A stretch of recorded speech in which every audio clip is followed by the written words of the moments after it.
What is going on, everybody? Jumbo Thick here with some not so breaking news at this point, but the soonest I could post. We have a new Warhammer DLC upon us. This is, of course, for Total War Warhammer 2. By now, unless you live under a rock or don't really care about Total War Warhammer, you will have seen that we are getting one of the best DLCs, in my opinion, to date. And with that, let's watch the trailer. The Siege Ark Ship!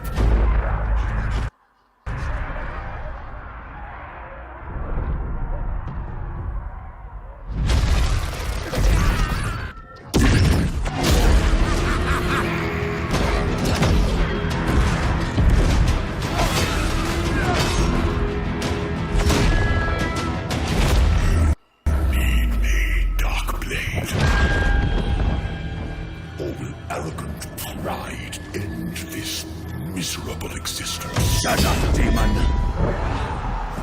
Fools. Without me, we both die here. Imprisoned within your flesh is a power that mortals would kill for. Hate is our gift to one another. Malice.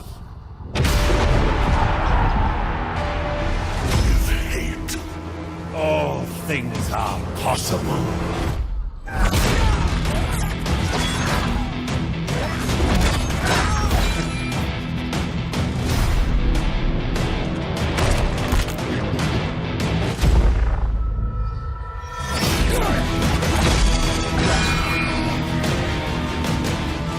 You have your pain, Mouse.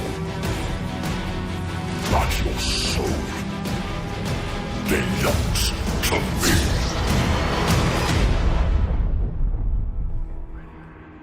Oh, yes.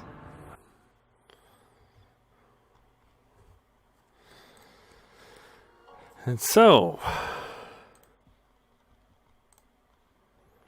as you have just seen in that trailer, we are looking at the Shadow and the Blade, a Dark Elf and Skaven DLC that brings the almighty Deathmaster snitched of Clan Eshin and the rather infamous and one of my personal favorite characters in Warhammer period, Malice Darkblade, and his faithful Cold One Spite, and of course, the demon riding his body, Zarkan, the Drinker of Worlds.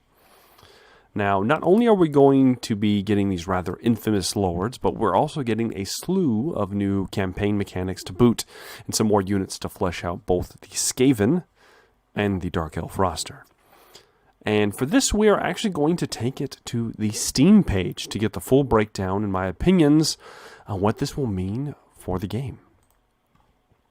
So, here we are on the Steam page. If you cannot see, this is the Shadow and the Blade. If you pre-order early, before December 12th, you can actually pick this up for only $8. Granted, it's only $9 if you don't. But regardless, I would highly recommend pre-ordering. Save $1, take $1. You never know. You might need it one day. So, what do you get when you get this content? So, we are going to be getting the 2 lords. And of course, we're also getting a free LC lord. A Bretonnian lord, to be exact. But what will we actually get? So we get Malice Darkblade. He will be reprising his role as the master of Haggrafe, as he is at this point in time. If we're going through the through Malice's story, which I would highly recommend looking at the Malice Darkblade novels. There are 5 in total, 6 actually, I believe. Yeah, there are actually 6 if you count the one from the End Times. So, at this point in time, he has supplanted his father as the master of Haggrafe. And some of his mechanics for the game are going to be very, very interesting. So, one slight difference between the lore and what CA has represented, which I do kind of like, but we'll see. We'll see how it goes. I am very surprised that they included the demon possession mechanic with Zarkan, the Drinker of Worlds. So this actually is a full-on game mechanic. There was a recent video released by CA covering how Malice's campaign is going to differentiate him from the other Dark Lords, or Dark Elves. You could call them Dark Lords. And all of it has to do with the demon that possesses his soul. Now, in the lore, this is something he tries to keep very, very, very secret because others of his kind would murder him, including the Cult of Cain, because despite what they may look, they don't actually enjoy the influence of chaos. And so, yeah, if you have a demon riding your body, they would very much decide to eliminate you.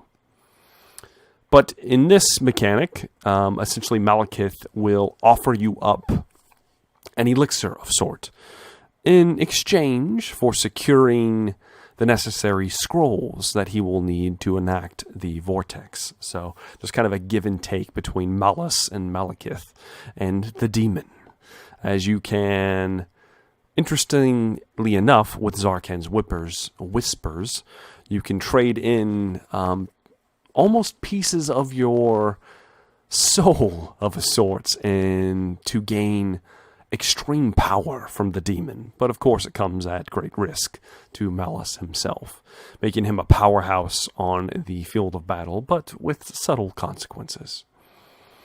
In addition, Malice is the first lord that we've seen that has what they're referring to as the Darkblades Expedition, which means that you do start with Hagrafe, which is one of the best and brightest cities that the Dark Elves have possession of. Most infamously known for their Cold One Knights, their Dread Knights, in fact. But due to the nature of the units that are being released with the Dark Elves, this will be more of a kind of beast-themed expedition of a kind.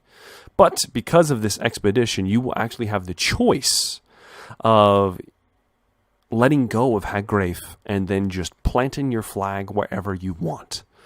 You can just up and move. And that is extremely interesting, giving Malice the first almost pick-your-own start of a sorts. Now, of course, he will begin up in the up near Nagorond, near Malekith and all the other Dark Elves, but he can immediately pack it up and go sail to Lustria, or heck, sail the Ulthuan. He could go anywhere he wants and set up his base and begin branching out from there. So that's very, very interesting. I'm very much looking forward to that. So with the Dark Elves, we are, of course, getting Malice himself. We are also getting a High Beastmaster, which is a lord that is going to be anti-large, and of course, going to be very much focused on taming and, well, not so much taming, dominating, and giving you many bonuses for the various beasts that the Dark Elves employ. We will also be getting the Master, which I did not think we would ever actually get. Almost like an Empire Captain sort of hero.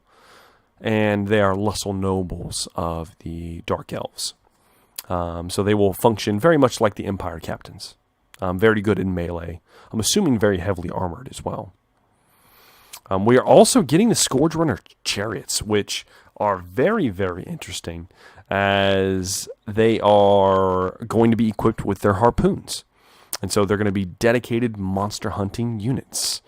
So they're going to be anti-large and very much good at hunting down very, very big creatures. In addition to that, we are getting 2 units that I did not think we would see. We're getting the Bloodrock Medusa. Awesome.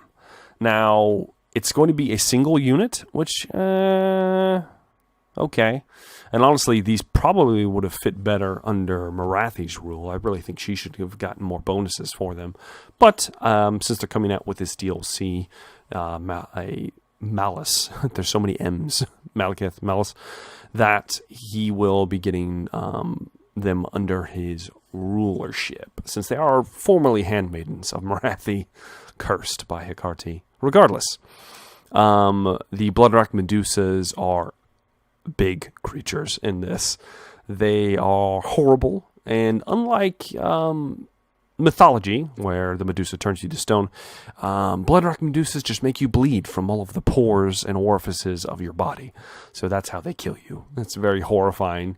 They will inflict fear and terror, I believe, and they have a slew of abilities good at taking down targets from range, in addition to just being pretty terrifying presences in melee.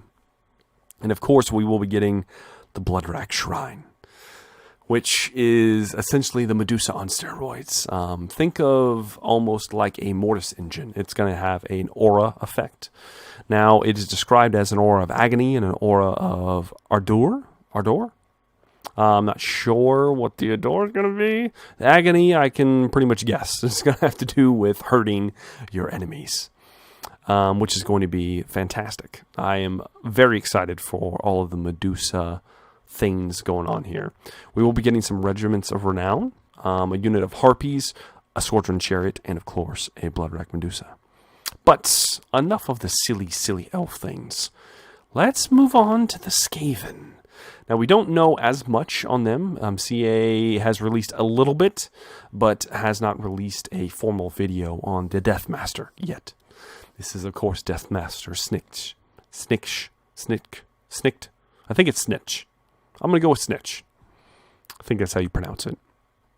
Regardless, he's going to have a slew of contracts as he is taking up Clan Eshin. Which is so good. I'm glad that we are getting all of the major clans. We have Clan Pestilence. We have Clan Eshin now. And of course, we got Clan Scryer previously. So the only one we're missing is Clan Molder from the 4 great clans. And I suspect that they're not going to leave Molder hanging. So we should be getting it as well, I hope. But we have a bunch of stealth-themed units that are going to be entering the fray with Clan Eshin. In addition to that, we also are having a Assassin Lord. Fantastic. I believed that the Skaven need way more diversity in their Lord choices. As of right now, you just had... you did recently get the Warlock Engineer Lord, but... previously, you just had the Warlord, the regular just Chieftain, and then you had a Grey Seer. And that didn't really fit with kind of the Eshin kind of theme. Maybe the Grey Seer, maybe, if it was a Grey Seer of Shadow, but that's a whole different thing, regardless. Which actually has been added in this, so I'm getting ahead of myself here. We have the Assassin Lord, which is like a mini Snitch. It's like a Deathmaster Light. Still very powerful, though, and there's going to be a lot of ambush mechanics involved in this army. We are getting the Essense Sorcerer, which the spells are going to be very focused on support and, of course, aiding in stealth. So I'm very excited to get my hands on the new Eshin lore. Very, very, very excited. And this is new territory. In the lore, this has been hinted about, that Clan Eshin keeps. And matter of fact, we do get references to them, especially in one of the Thankful novels, of Eshin sorcerers that are separate from the Grey Seers that can harness magic. And they're kept very, very hush-hush, as most Eshin units are, because they don't want the rest of Skavendom to find out about them and their secrets. So we get the Eshin Sorcerer. Fantastic unit. We're also getting Eshin's Triads, which are pretty nice. I do like this. It's more to let you build out that Eshin-themed army without having to rely on just regular clan rats. Now you have something similar, but much more stealth-themed. So they essentially are apprentice assassins. They are basically clan rats and, well, similar to clan rats or storm vermin, but almost an in-between. They're not going to have a lot of armor, but they will get a physical physical resilience about them that will help them excel in entering combat and, of course, staying in combat. And they will be getting the stalk mechanic, so that will let them keep hidden until they get into close, which will make them very, very sneaky. So we get that. We're also getting more weapons teams because we didn't need any more. We're getting the Poison Wind Mortar. Yes!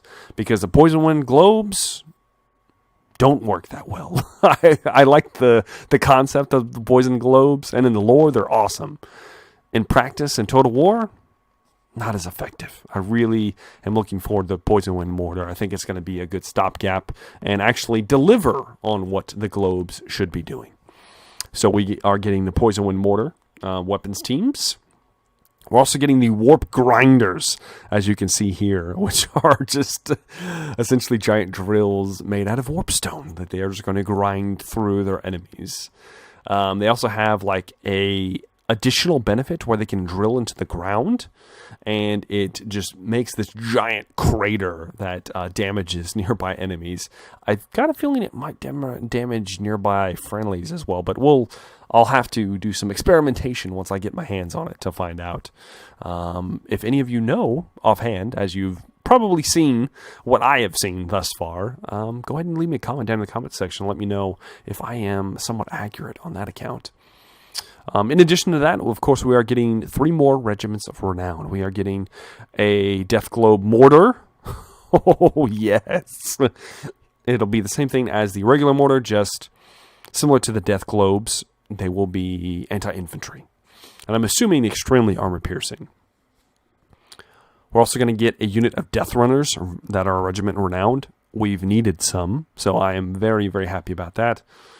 Of course, we will be getting another Regiment Renowned of Essen's Triads, which are going to have anti-large. So that makes them way more effective than just the regular ones, which are going to be more themed towards getting into the back lines and hunting down those pesky, pesky foes. Or using them for flanking maneuvers, or I guess just using them as surprise troops to stop enemy units from closing upon them. I do believe the Death Runners here also get a... Or is it them? No, it is the Essen's Triads. The Ishka's Triads get the summon a decoy similar to Aether, and it can be very, very powerful if you watch some of the videos that are out currently. It will definitely destroy the AI as they focus down a unit they cannot hurt, and you just bombard them into nothing. So the Skaven have a ton of tricks up their sleeves now. And, of course, the lovely, lovely Dark Elves. I am very, very, very excited about this DLC, guys. It's going to be releasing on December 12th. Expect more coverage from One Jumbo Thick on this matter. And, of course, guys, I would also like to have a somewhat of a poll down in the comments, if you are watching. I hope you are. On which Lord I should play in my next Let's Play, because I'm itching. Now, I'm still running my Gold Order campaign, and I will continue to do so, but oof, the Deathmaster and Malice, oh man, it's such a hard choice. I love them both so much. So let me know down in the comment section who you want to see, and if you want to see a Vortex or Mortal Empires campaign. So, as usual, guys, I've been Jumbo Thick. Thank you very much for watching this. This has been my initial coverage on the Shadow and the Blade. Sorry for it being late, but, you know, holidays. And unlike most other YouTubers, I have a full-time job. So, yeah. Regardless, guys, thank you very much for your patience, and I am looking forward to covering more of the upcoming DLC with you guys. I'm very, very excited about this. And, oh, yes, I'm so glad I got to share this with you guys. Thank you very much for watching. And, of course, leave me those comments down in the comment section, guys. Give me your opinions on the DLC. And, of course, who you might like to see me play as. As usual, I've been Jumbo Thick. Thank you for watching. And I'm looking forward to seeing you in my next set of videos. Have a good day.